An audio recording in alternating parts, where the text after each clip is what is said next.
ఈరోజు నాతో పాటు స్టూడియోలో అయితే ఉన్నారు. డిజి లోన్స్‌కి సంబంధించి పర్సనల్ లోన్స్ అసలు ఎందుకు తీసుకోవాలి? పర్సనల్ లోన్స్ వల్ల యూజెస్ ఏంటి? సో, వీటన్నిటి గురించి బోలెడు వివరాలు చెప్పడానికైతే మనతో పాటు ఉన్నారు.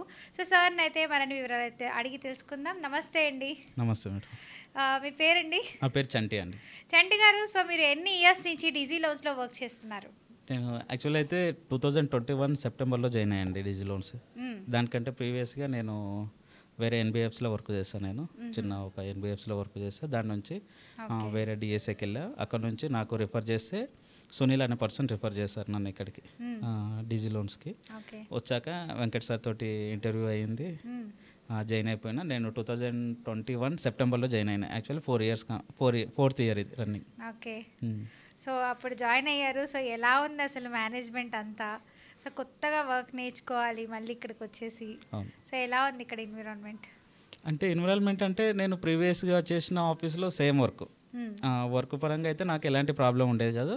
బట్ ఎన్విరాన్మెంట్ కాబట్టి ఒక ప్లేస్ చేంజ్ అవ్వడం వల్ల అక్కడ డిఫరెంట్ మనుషులు ఉంటారు, డిఫరెంట్ వాతావరణం అలా ఉంటుంది. మనం దాని ప్రకారం ఏమైందంటే మనం బిజినెస్ పరంగా అయితే డాక్యుమెంట్స్ అంటే లాగిన్స్ పరంగా నన్ను తీసుకున్నది ఇక్కడికి ప్రాసెస్ చేయడానికి, ప్రాసెస్ అసోసియేట్గా తీసుకున్నారు. ఫైల్స్ లాగిన్ చేయడానికి, డిస్బర్స్మెంట్ చేయడానికి ఇలా తీసుకున్నారు. దాని ప్రకారం అయితే నాకు వర్క్ అంతా వచ్చు. అది ప్రకారం ఓకే. నేను ఇక్కడ జాయిన్ అయినా కాబట్టి ఒక 2 or 3 months వరకు కొంచెం కొత్తగానే అనిపించింది. ఓకే. సో ఇప్పుడు కరెంట్లీ మీ రోల్ ఏంటి ఇక్కడ? నేను ఇప్పుడు అంటే నేను 2 బ్యాంక్స్ హ్యాండిల్ చేస్తానండి. ఒకటి ఆదిత్య బిర్లా ఎన్బిఎఫ్సి, ఇంకొకటి వచ్చేసి ఎస్ బ్యాంక్. ఈ రెండింటికి నేను పాన్ ఇండియా మేనేజర్గా హ్యాండిల్ చేస్తున్నాను నేను. అలా సో పాన్ ఇండియా మేనేజర్గా మీరు ఇక్కడ హ్యాండిల్ చేస్తున్నారు. సో మీ అండర్లో ఎంతమంది టీం ఉన్నారండి? యాక్చువల్లీ మా అండర్ అంటే ఇప్పుడు టీమ్ మెంబర్స్ అని ఉంటారండి. మాకు కింద టీమ్ మెంబర్స్ ఒక 2 నుంచి 2000, 3000 వరకు ఉంటారు. వాళ్ళు అనేది ఏంటంటే మాకు పాన్ ఇండియా లెవెల్లో బ్రాంచెస్ ఉంటాయి. 200+ బ్రాంచెస్ ఉన్నాయి పాన్ ఇండియా లెవెల్లో. స్టేట్ వైజ్గా మాకు బ్రాంచెస్ ఉన్నాయి, డిస్ట్రిక్ట్ వైజ్గా ఇట్లా మాకు బ్రాంచెస్ ఉన్నాయి. ఒక్కొక్క దగ్గర నుంచి మనకు ఏంటంటే టీమ్ మెంబర్స్ ఉంటారు. మనకు అనేది సోర్సింగ్ చేస్తారు ఫైల్స్ సోర్సింగ్ చేసి మాకు మా బ్రాంచెస్కి పంపించడం, మాకు పంపించడం జరుగుతుంది. ఆ ఫైల్స్ అనేది ఏంటంటే మేము మాకున్న బ్యాక్ ఎండ్స్ ఉంటారు. ఇప్పుడు హెడ్ ఆఫీస్ హైదరాబాద్ ఉంది కాబట్టి హెడ్ ఆఫీస్ నుంచి మేము ఆదిత్య బిర్లాలో ఒక 3 members బ్యాక్ ఎండ్స్ ఉన్నారు ప్రాసెస్ చేసేవాళ్ళు. అలానే ఎస్ బ్యాంక్లో ఒక 2 ఉన్నారు, 2 members ఉన్నారు. వాళ్ళు ఏంటంటే ఇక్కడ వరకు వచ్చిన ప్రొఫైల్స్ని ఓన్లీ హైదరాబాద్ అయినా కానీ బెంగళూరు ఎక్కడి నుంచి అయినా ప్రొఫైల్స్ వస్తాయనుకో అవి మనం క్లియర్ చేస్తాం. ఒకవేళ లేదు వేరే మాకు 200+ బ్రాంచెస్ ఉన్నాయి కదా, అక్కడనే ఆ బ్రాంచెస్లోకి ఇట్లా ప్రాసెస్ అవుతుంటాయి మనకి. అలా మొత్తం అయితే పాన్ ఇండియా వరకు మనం లాగిన్స్ ఉన్నాయి, డిస్బర్స్మెంట్ ఉంది. మనకు మొత్తం వచ్చేసి పాన్ ఇండియా వైజ్ ఉంది మన డిజి లోన్స్ అనేది. సో ఈచ్ అండ్ ఎవ్రీ లొకేషన్లో అయితే మనకి డిజి లోన్స్ ఉన్నాయి అంటున్నారు. ప్రతి ఒక్క లొకేషన్ మీరు చూస్తే పర్సనల్ లోన్స్ గురించి నేను డీల్ చేస్తా అంటున్నారు. సో పర్సనల్ లోన్ తీసుకోవాలంటే మీరు ఎలాంటి పర్సన్స్కి డిజి లోన్స్ వాళ్ళు పర్సనల్ లోన్ అన్నది ఇవ్వగలుగుతారు? పర్సనల్ లోన్ తీసుకోవాలంటే మనం ఎలాంటి పర్సన్ అంటే శాలరీడ్ ఎంప్లాయీస్. పర్సనల్ లోన్ అంటేనే శాలరీడ్. అన్సెక్యూర్డ్ లోన్ అంటాం, అది సెక్యూర్డ్ కాదు. ఒక ఇల్లు తాకట్టు పెట్టుకొని ఇచ్చే లోన్ కాదు. ఒకటి ఏదైనా కస్టమర్కి సంబంధించింది ఏదైనా ప్రాపర్టీ కానీ ఏదైనా పెట్టి తీసుకునే లోన్ కాదు. అది డిఫరెంట్. ఇది unsecured loan. Customer salary base చేసుకొని సిబిల్ అని ఉంటుంది. CIBIL means CIBIL information department of bureau of department అని ఉంటుంది సిబిల్ అనేది లిమిటెడ్. ఆ సిబిల్ ప్రకారం మనం ఏంటంటే సిబిల్ కస్టమర్ శాలరీ చూస్తాం, కస్టమర్ ఎన్ని ఇయర్స్ నుంచి వర్కింగ్ చేస్తాం కంపెనీ లిస్టెడా కాదా చెక్ చేస్తాం. మనం కస్టమర్ సిబిల్ పర్ఫెక్ట్ ఉందా లేదా చెక్ చేస్తాం. చెక్ చేసి మినిమం మనం లోన్ చేయాలంటే 20,000 శాలరీ ఉంటున్నాయి. కొన్ని ఎన్బిఎఫ్సిస్ ఉన్నాయి, ఫర్ ఎగ్జాంపుల్ ఇన్క్రీడ్, ముతూట్ ఇలాంటివి చిన్న ఎన్బిఎఫ్సిస్ ఉన్నాయి. అవి 15,000 శాలరీ ఉన్నా చేసేస్తాయి మన దగ్గర. మినిమం అయితే బ్యాంక్స్కి రావాలనుకుంటే మాత్రం 25,000 శాలరీ అయితే బ్యాంకింగ్లో ఉండాలి. ఎన్బిఎఫ్సిస్ ఉన్నాయి కాబట్టి 15,000 నుంచి శాలరీ వాళ్ళకి ఇట్లా మనం చేస్తాం loans. Okay. So personal loan తీసుకోవడం వల్ల బెనిఫిట్స్ ఏంటండి? ఎవరైనా మిస్యూజ్ చేయడానికి ఏమైనా ఛాన్సెస్ ఉంటాయంటారా? పర్సనల్ లోన్ తీసుకోవడం వల్ల బెనిఫిట్స్ అయితే చాలా ఉంటాయండి. ఇప్పుడు బెనిఫిట్స్ చెప్తాను నేను. ఓకే, బెనిఫిట్ చెప్తా.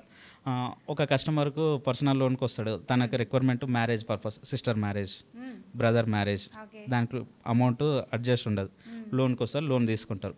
ఇన్ కేస్ తర్వాత ఎడ్యుకేషనల్ గురించి ఇట్లా వస్తారు, అంటే స్కూల్ ఫీజుల గురించి, పిల్లల మ్యారేజ్ అయినాక స్కూల్ ఫీజెస్ ఉంటాయి, దానికోసం వస్తారు. తర్వాత ఒక ఇల్లు ఉంటుంది కస్టమర్కు, హోమ్ రెనోవేషన్ చేసుకోవాలి.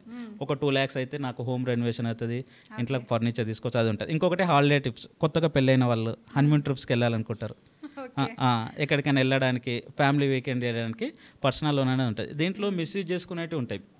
మిస్యూజ్ అంటే ఫర్ ఎగ్జాంపుల్ కొందరు పర్సనల్ లోన్ తీసుకొని దాని సరైన అంటే వాళ్ళకు రిక్వైర్మెంట్ ఉన్న దానికి పెట్టకుండా మామూలుగా గేమింగ్ అని రమ్మి ఇట్లా వేరే ఏదన్నా ఆన్లైన్ బెట్టింగ్స్ కానీ అలా వెళ్తే అది మిస్యూజ్ కిందనే అవుతుంది. ఓకే, మిస్యూజ్ అయిపోతుంది. అవునండి. ఓకే, సో ఒక పర్సన్ దినచర్య ఫస్ట్ పుట్టుక నుంచి చదువుకునేటప్పటి వరకు, మ్యారేజ్ నుంచి మళ్ళీ ఇల్లు కొనుక్కునే వరకు, ఇల్లు కొన్న తర్వాత నుంచి వెహికల్ వరకు మొత్తం చెప్పుకొస్తున్నారు. ఓకే, సో ఇప్పుడు పర్సనల్ లోన్స్ లోనే క్రెడిట్ కార్డ్స్ కూడా ఉంటాయి కదండి. సో క్రెడిట్ కార్డ్ వల్ల బెనిఫిట్ ఏంటి అసలు పర్సనల్ లోన్లో? పర్సనల్ లోన్లో క్రెడిట్ కార్డ్స్ అంటూ ఏముండదండి. ఇప్పుడు పర్సనల్ లోన్కి వస్తారు, ఎగ్జాంపుల్ చెప్తున్నాం, క్రెడిట్ కార్డ్స్ సపరేటే, పర్సనల్ లోన్ సపరేటే, రెండు డివైడ్. లేదు చాలా మంది ఒకటి అనుకుంటారు కానీ ఒకటి లేదు. ఏంటంటే క్రెడిట్ కార్డ్స్ పైన లోన్స్ అనే ఉంటాయి. ఆ లోన్స్ని బట్టి మీరు పర్సనల్ లోన్ అని అనుకుంటారు తప్ప క్రెడిట్ కార్డ్ పైన ఏమేమి లోన్స్ ఇస్తారంటే ఇన్స్టా లోన్ అని ఉంటుంది. ఇన్స్టా లోన్ అంటే కస్టమర్కి క్రెడిట్ కార్డ్లో ఒక 40,000 లిమిట్ తోటి ఉంది, ఒక 20,000 వరకు ఇన్స్టెంట్గా లోన్ తీసుకోవచ్చు. దాన్ని మళ్ళీ క్రెడిట్ కార్డ్ పేమెంట్ వచ్చినప్పుడు పే చేయాలి. దాని తర్వాత ఓకే కస్టమర్ మంచిగా ఉంది, కస్టమర్కి క్రెడిట్ కార్డ్ ఒక 2 lakhs ఉంది, దానిపైన ఇట్లా జంబో లోన్స్ అని ఉంటాయి. బ్యాంక్స్ అనేది ఏంటంటే ప్రీ అప్రూవ్ లోన్స్ కింద క్రెడిట్ కార్డ్ వాడుతున్నాడు కస్టమర్, ఒక 30% 40% యూజ్ చేసుకుంటున్నాడు, డిపెండ్ అవ్వట్లేదు క్రెడిట్ కార్డ్ పైన కస్టమర్ డిపెండ్ అవ్వట్లేదు క్రెడిట్ కార్డ్ పైన అని తెలిసిందనుకో లోన్ అనేది ప్రొవైడ్ చేస్తాడు. ఇప్పుడు పూర్తిగా ఏంటంటే కొందరు కస్టమర్లు ఒక 2 lakhs క్రెడిట్ కార్డ్ ఉందనుకో, 1,70,000 1,80,000 2 lakhs వరకు స్వైప్ చేసి ఏదో ఒకటి కొనాలి. అలా చేయకూడదని చెప్తాను నేను. ఎందుకంటే మినిమం ఒక 70% 60% చేసుకుంటే అది చేయడం బెస్ట్. ఎందుకంటే ఉన్న 2 lakhs విత్డ్రాల్ చేసుకున్నాడు, స్వైపింగ్ చేసుకున్నాడు, ఏవో గూడ్స్ కొన్నాడు అంటే మామూలుగా ఇంటికి ల్యాప్టాప్స్ కొన్నాడు, లోన్స్ మొబైల్ ఫోన్స్ కొన్నాడు, అలా స్వైప్ చేసి తర్వాత మొత్తం ఉన్న లిమిట్ అంతా అక్కడే వేస్ట్ అయిపోతుంది.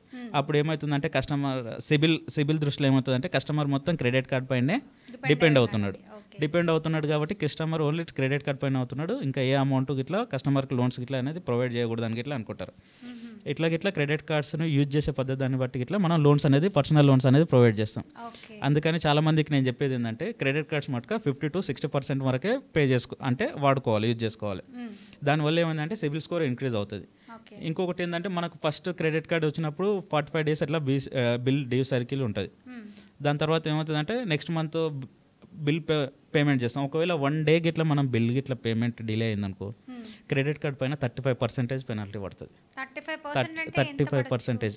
ఇప్పుడు కార్డ్ లిమిట్ వచ్చేసి 1 lakh ఉంది, దాంట్లో 35% అంటే 3,500 వరకు మనకి ఎగ్జాంపుల్గా అంత పెనాల్టీ అనేది పడుతుంది కంపల్సరీ. 1 day డిలే అయినా సరే ఆ లిమిట్కి అవుట్ స్టాండింగ్కి కంపల్సరీ పెనాల్టీ అనేది ఇస్తారు. అందుకని చెప్పేసి క్రెడిట్ కార్డ్ వాడే వాళ్ళు ఏంటంటే చాలా కేర్ఫుల్గా జాగ్రత్తగా కడితే వాళ్ళ సిబిల్ స్కోర్ అనేది ఇంక్రీజ్ చేసుకునే ఛాన్సెస్ ఉంటాయి తప్ప లేకుంటే డిపిడిస్ వల్ల ఒక క్రెడిట్ కార్డు వాడుతున్నాడు, కస్టమర్ శాలరీ ఒక 1 lakh ఉంది, ఒక credit card 2 lakhs out standing వచ్చింది, వాడుతున్నాడు, క్లియర్గా కడుతున్నాడు, 40% చేస్తున్నాడు, వాడుతున్నాడు, అతనికి పర్సనల్ లోన్ వచ్చింది అనుకో ఓకే ఇప్పుడు ఒక క్రెడిట్ మేనేజర్ చెక్ చేస్తాడు, బ్యాంక్స్ చెక్ చేస్తాయి కస్టమర్ ఓకే శాలరీ 1 lakh ఉంది, క్రెడిట్ కార్డ్ 2 lakhs ఉన్నా కానీ కస్టమర్ ఓన్లీ 50,000 వాడుతున్నాడు, 60,000 వాడుతున్నాడు, ఓకే టైంకు పేమెంట్ చేస్తున్నాడు అని చెప్పేసి 1 lakh కస్టమర్ కాబట్టి ఒక 15 lakhs వరకు లోన్ ఇవ్వచ్చు. అదే కస్టమర్ డిపెండింగ్ క్రెడిట్ కార్డ్ పైనే 2 lakhs క్రెడిట్ కార్డు వాడుతున్నాడు, కస్టమర్ శాలరీ 1 lakh, దాంట్లోనే ఒక నెల డిపిడి ఉంది, ఒక నెల 30 రోజులు డిపిడి ఉంది, ఒక నెల 15 రోజులు డిపిడి ఉంది అంటే కంపల్సరీ ఏంటంటే బ్యాంక్స్ అనేది అంటే సిబిల్ని అప్రోచ్ అవుతాయి, అసలు లోన్ ఇవ్వచ్చా ఇవ్వకూడదా తనకని. అక్కడే ఓన్లీ 2 lakhs లోన్ పే చేయనోడు 15 lakhs లోన్ పే చేయడు కదా. ఇట్లా అనమాట క్రెడిట్ కార్డ్ వల్ల అయితే చాలా ప్రాబ్లమ్స్ ఉంటాయి, పే చేయాల్సి ఉంటుంది. ఓకే, సో జాగ్రత్తగా విన్నారు కదా, మీరు కూడా జాగ్రత్తగా పొదుపుగా వాడండి, ఎంతవరకు అవసరమో అంతవరకే. అలానే పర్సనల్ లోన్స్ తీసుకొని మిస్యూజ్ చేసి గేమింగ్ వరల్డ్ ఇలాంటి వాటిలో పెట్టొద్దు. So money is very valuable. So చాలా చక్కగా చెప్పారండి. అండ్ చాలా మంది అండి పర్సనల్ లోన్స్ అని తీసుకుంటూ ఉంటారు, ఇలా మిస్యూజ్ చేస్తూ ఉంటారు. సో వేటికి వాడితే మంచిది అంటారు? ఇప్పుడు ఎగ్జాంపుల్గా అడుగుతున్నాను, ఇప్పుడు పర్సనల్ లోన్ అనేది కొంతమంది ఫారిన్ కంట్రీస్కి వెళ్తూ ఉంటారు కదా, సో అలాంటి వాళ్ళు వాడచ్చు అంటారా? ఫారిన్ కంట్రీస్కి వెళ్ళే వాళ్ళు వాడచ్చు. పర్సనల్ లోన్ తీసుకుంటారు, హాలిడే ట్రిప్స్కి వెళ్తారు. పర్సనల్ లోన్ అంటేనే మనం హాలిడే ట్రిప్స్కి ఇస్తాము, హనీమూన్స్కి ఇస్తాము, తర్వాత మనకు హోమ్ రెనోవేషన్, మ్యారేజ్ పర్పస్, తర్వాత మెడికల్ ఎమర్జెన్సీస్ ఇట్లా ఉంటాయి. ఇప్పుడు ఫర్ ఎగ్జాంపుల్ కస్టమర్కి మెడికల్ ఎమర్జెన్సీ ఉంది, పర్సనల్ లోన్ కావాలి, అన్సెక్యూర్డ్ లోన్ అప్లై వస్తారు, మెడికల్ క్లెయిమ్ అయిపోతుంది తనకి అవసరాలు, ఇలాంటివి చేసుకోవచ్చు, దానివల్ల ఏం ప్రాబ్లం ఉండదు. సార్ మీరు డిజీ లోన్స్లో వర్క్ చేస్తున్నారు, పర్సనల్ లోన్స్ గురించి మాత్రమే చెప్తున్నారు. ఇంకా ఇదొక్కటే ఉంటుందా లేకపోతే వేరే లోన్స్కి కూడా మీరు వర్క్ చేస్తారా? లైక్ ఐడియాలజీ ఉందంటారా? మేము ప్రతి ఒక్క ప్రోడక్ట్ మేము వర్క్ చేస్తామండి. డిజి లోన్స్ అనేది ఏంటంటే మనకు డిస్ట్రిబ్యూషన్ కంపెనీ డిఎస్సి అంటాం. మనం ఏంటంటే బ్యాంక్స్ తోటి నెంబర్ ఆఫ్ బ్యాంక్స్ తోటి టైప్ అయి ఉన్నాం మనం. ఎన్ని బ్యాంక్స్ ఆర్ ఎన్బిఎఫ్సిస్ మార్కెట్లో ఎన్ని బ్యాంక్స్ ఉన్నాయో, ఎన్ని ఎన్బిఎఫ్సిస్ ఉన్నాయో అన్ని దాంట్లతో మనం టైప్ అయి ఉన్నాం. మనం పర్సనల్ లోన్స్తో పాటు బిజినెస్ లోన్ చేస్తాం, హోమ్ లోన్స్ చేస్తాం, ల్యాబ్ చేస్తాం. ల్యాబ్ అంటే లోన్ అగెన్స్ట్ ప్రాపర్టీ. ఒక ఏదైనా లోన్ అగెన్స్ట్ ప్రాపర్టీ అంటే ఒక ప్రాపర్టీని తాకట్టు పెట్టుకొని ఇట్లా మనం లోన్ అనేది ప్రొవైడ్ చేస్తాం. దాని తర్వాత ఎడ్యుకేషన్ లోన్ చేస్తున్నాం.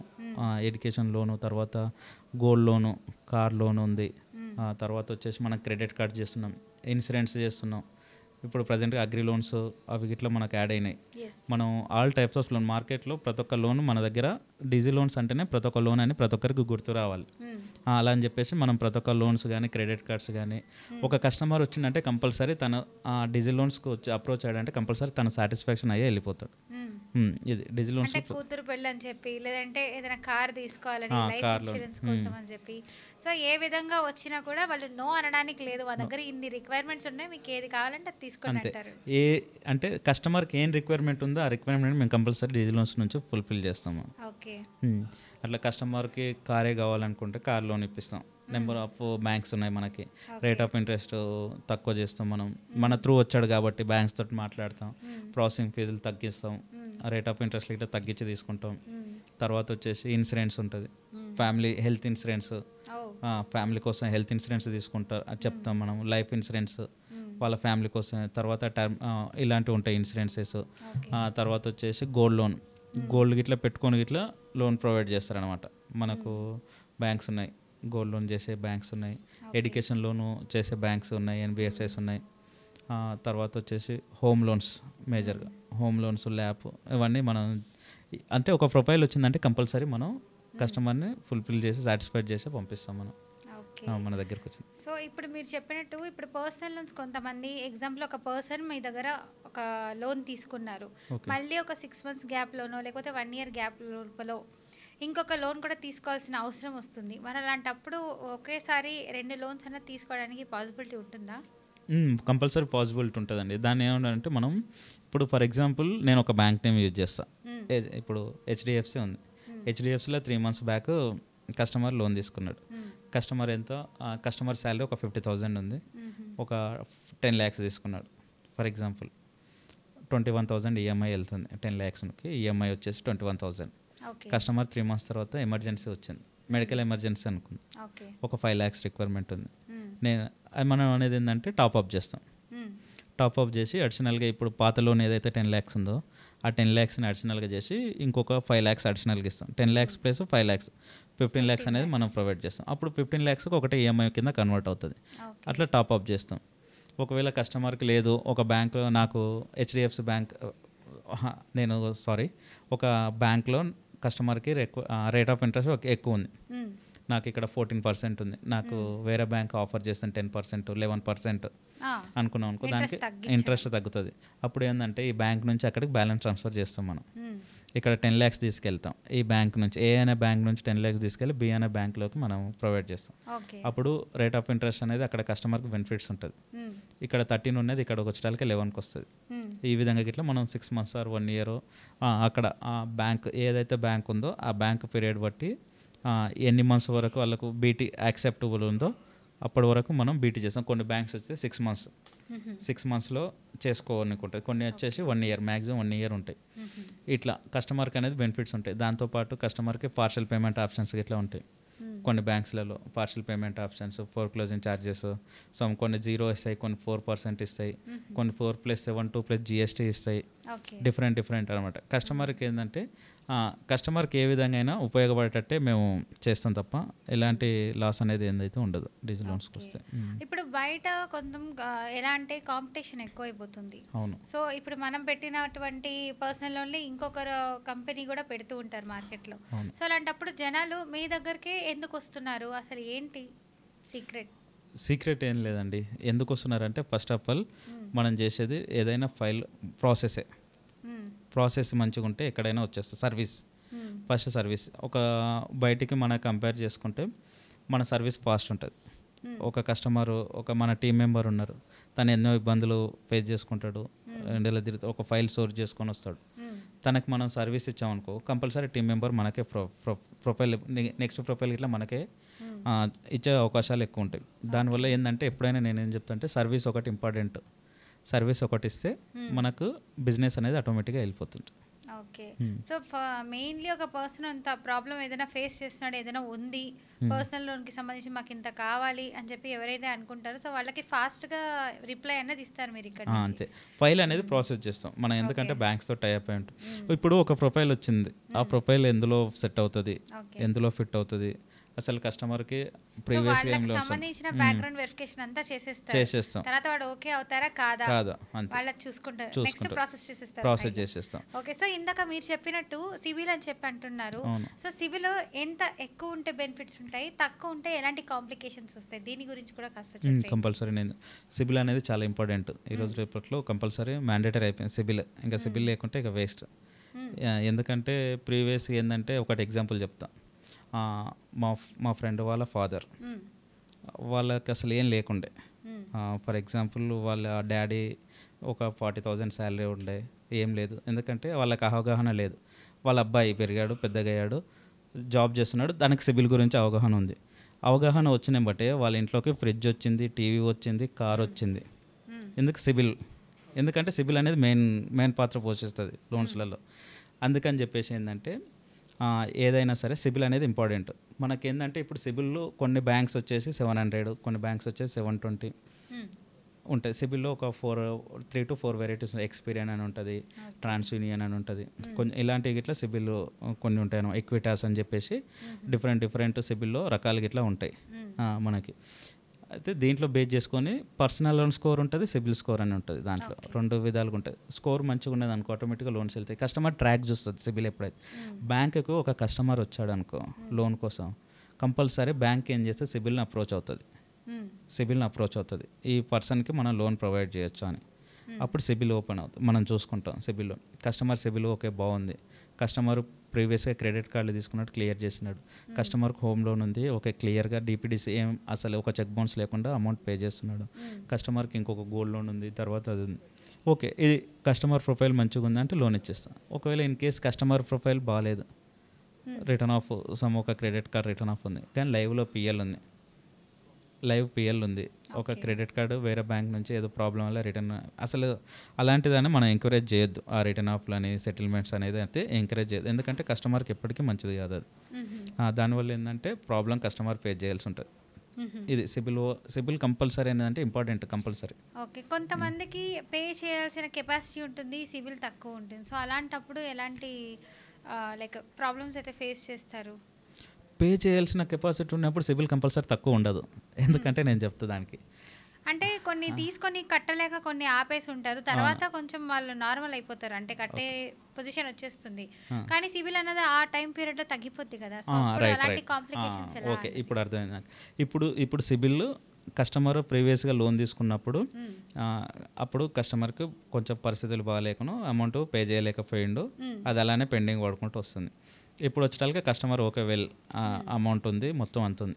అలాంటప్పుడు ఏమవుతుంది అంటే సిబిల్ రిపేర్ అని ఒక మనకు ఆప్షన్ ఉంటుంది. క్రెడిట్ పూల్ ఇప్పుడు కొత్తగా వచ్చిన మార్కెట్లో క్రెడిట్ పూల్ అని ఉంది. సిబిల్ని అప్రోచ్ అవ్వచ్చు.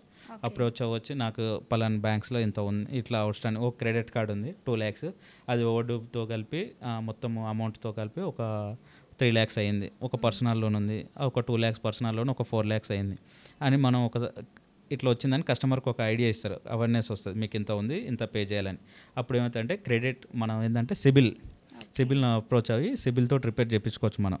మొత్తం ఎంక్వైరీస్ అవన్నీ ఏం పోవు, బస్ట్ ఏంటంటే క్లీన్ అయిపోతుంది. కస్టమర్ మొత్తం ఎంత ఉందో సెటిల్మెంట్ కాకుండా రిటర్న్ ఆఫ్ కాకుండా ఎంత అయితే అవుట్ స్టాండింగ్ ఉందో అంత పే చేసుకోవాలి. ఫస్ట్ ఆఫ్ ఆల్ పే చేసుకొని అప్పుడు సిబిల్ అనేది జనరేట్ అవుతుంటుంది. అప్పుడు క్లియర్ అయిపోయినాక సిబిల్ అనేది జనరేట్ అవుతుంది. అలాంటప్పుడు ఒక గోల్డ్ లోన్ తీసుకోవాలి కంపల్సరీ, ఎందుకంటే గోల్డ్ పెడితే మనకు లోన్ ఇస్తుంది, లోన్ ప్రొవైడ్ చేస్తారు.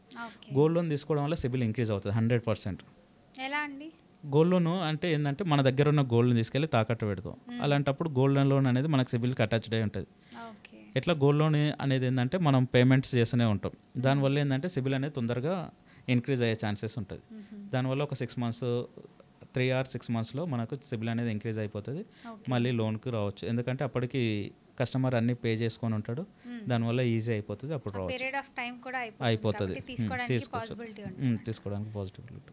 సార్ ఇందాక మీరు చెప్పినట్టు సో పర్సనల్ లోన్ చాలా మంది ఇప్పుడు 15,000 20,000 సంపాదించే కొంతమంది శాలరీ సాఫ్ట్వేర్ ఎంప్లాయీస్ ఉంటారు, అంటే ఫ్రెషర్స్లా స్టార్ట్ చేసిన ఎంప్లాయీస్. సో వాళ్ళకు కూడా పర్సనల్ లోన్ తీసుకునేందుకు ఛాన్స్ ఉంటుంది, అంటే సడన్లీ ఏ మ్యారేజ్ ఫిక్స్ అవుతుంది వాళ్ళ సిస్టర్స్కో బ్రదర్కో, సో ఇంట్లో హెల్ప్ చేయాలని ఉంటారు కదా వాళ్ళు. సో అలాంటప్పుడు ఇలాంటి ఫ్రెషర్స్గా స్టార్ట్ చేసినటువంటి ఒక 6 months 1 year అవుతుంది కంపెనీలో జాయిన్ అయ్యి, సో అలాంటి వాళ్ళకి కూడా వర్తిస్తుందా, అసలు ఇస్తారా పర్సనల్ లోన్ అనేది? ఇస్తారండి. 15,000 శాలరీ నుంచి ఇట్లా మనం పర్సనల్ లోన్ ప్రొవైడ్ చేస్తాం. దానికి ఎన్బిఎఫ్సిస్ ఉంటుంది, కానీ లోన్ అమౌంట్ అనేది చాలా తక్కువ వస్తుంది, 1 or 2 lakhs వరకే వస్తుంది. అంటే నేను ఇంతవరకు 50,000 అదే 50,000 ప్లస్ ఉన్న వాళ్ళకే వస్తుందా అని డౌట్తో అడుగుతున్నా. లేదండి, మనకి ఏంటంటే ఎన్బిఎఫ్సిలో 15,000 నుంచి స్టార్టింగ్ ఉంటుంది, 20,000 25,000 different banks different NBFCs different salaries అని ఉంటాయి. మనకు దాంట్లో ఇట్లా కొన్ని ఎన్బిఎఫ్సిస్ టైర్ 1 అని, టైర్ 2, టైర్ 3, ఈ టైర్ 1 లొకేషన్కి మెట్రో సిటీస్ అని ఉంటాయి, దీనికి ఒక 40,000 శాలరీ కావాలని, నాన్ మెట్రో 35,000 కావాలని, దాంట్లో రూరల్ అని ఉంటుంది, ఎమర్జింగ్ అని ఉంటుంది, డిఫరెంట్ శాలరీ క్రెడిట్స్ అంటే క్రైటీరియా ఉంటుంది దాంట్లో. దాని ప్రకారం మనం ఏంటంటే ఈ కస్టమర్కి 15,000 ఉన్నా మనం ప్రాసెస్ చేస్తాం, 50,000 ఉన్నా ప్రాసెస్ చేస్తాం, అంటే దేంట్లో ఫిట్ అవుతుంది ప్రొఫైల్, కస్టమర్ ఎక్కడ వర్క్ చేస్తున్నాడు, ఎన్ని ఇయర్స్ నుంచి వర్క్ చేస్తున్నాడు, అలాంటివన్నీ మనం చేస్తాం. ఏ డాక్యుమెంట్స్ తీసుకుంటారండి దీనికి? డాక్యుమెంట్స్ అంటే అన్సెక్యూర్ లోన్ కాబట్టి personal loan, pan card, Aadhaar card, KYC documents ఉండాలి, తర్వాత ఒక photo, passport size photo, 3 months pay slips, 3 months bank statement ఉండాలి. దాంతోపాటు గవర్నమెంట్ ఎంప్లాయీస్ అయితే ఫామ్ 16, 26 AS, ఇప్పుడు పిఎఫ్ కట్ అవ్వని వాళ్ళకి 26 AS అని ఉంటుంది, పీటీ కట్ అయితే. అట్లా మనం ఏంటంటే ఇంకా దాంతోపాటు proprietorship company, partnership companies, LLP companies, కొన్ని ఎన్బిఎఫ్సిస్ చేస్తాయి. శాలరీ ఇప్పుడు 35,000 శాలరీ ఉంది, కస్టమర్కి పిఎఫ్ కట్ అవ్వట్లేదు, అలాంటి ప్రొఫైల్స్ ఇట్లా కొన్ని ఎన్బిఎఫ్సిస్లో చేస్తాయి, పీటీ ఒకటే కట్ అవుతుంది, అప్పుడు ఫామ్ 26 AS పెట్టి మనం చేస్తాం. డిఫరెంట్ అంటే వేస్ ఉంటాయి. కంపల్సరీ ఒక కస్టమర్ వచ్చాడంటే కంపల్సరీ మన డిజి లోన్స్ అప్రోచ్ అయ్యాడంటే అతని ప్రొఫైల్ ఎందులో సూట్ అవుతుందో అందులో కంపల్సరీ లోన్ మనం ప్రొవైడ్ చేసి కస్టమర్కి పంపించేస్తాం. ఓకే, నైస్ అండి. థ్యాంక్ యూ అండి.